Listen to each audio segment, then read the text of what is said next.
Hola, soy Carolina Rodríguez. Y yo soy Carlos Murillo. Somos los fundadores de Spin-Off, un estudio de innovación donde creamos nuevos modelos de negocio de cosas que nos gustan y creemos que merecen existir. Y si ya existen, les ayudamos a evolucionar. Durante más de 10 años hemos colaborado con empresas de diferentes sectores para desarrollar proyectos estratégicos de alto nivel. Acompañándoles en proyectos para dar forma a su propósito y valores, crear una cultura innovadora o nuevos productos y servicios. Para nosotros, la creatividad es nuestra principal herramienta. Gracias a metodologías como Design Thinking, One Team o Agile, hemos aprendido a utilizarla para resolver retos de negocio.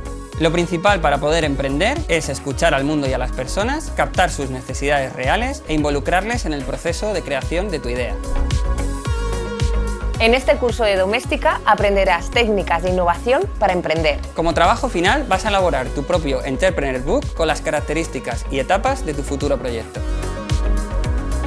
Primero te contaremos las distintas aplicaciones de la creatividad en un proceso de emprendimiento y te ayudaremos a definir el propósito y valores de tu idea. Luego te enseñaremos cómo aplicar esos conceptos para crear una cultura fuerte y un liderazgo innovador para crear buenas relaciones en torno a tu negocio. Hora de dar forma a tu proyecto. Verás cómo investigar el contexto social, la competencia y las necesidades de las personas. Después podrás definir los detalles y la propuesta de valor de tu idea y crear un plan de acción para hacerla realidad. Finalmente, te mostraremos cómo hacer un discurso coherente para poder presentar tu idea al mundo. Al terminar el curso sabrás cómo utilizar la creatividad como herramienta clave para resolver todos los retos de tu proceso de emprendimiento.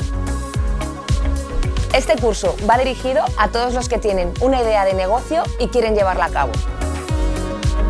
Descubre cómo la creatividad y la innovación pueden ayudar a dar forma a tus ideas y sueños.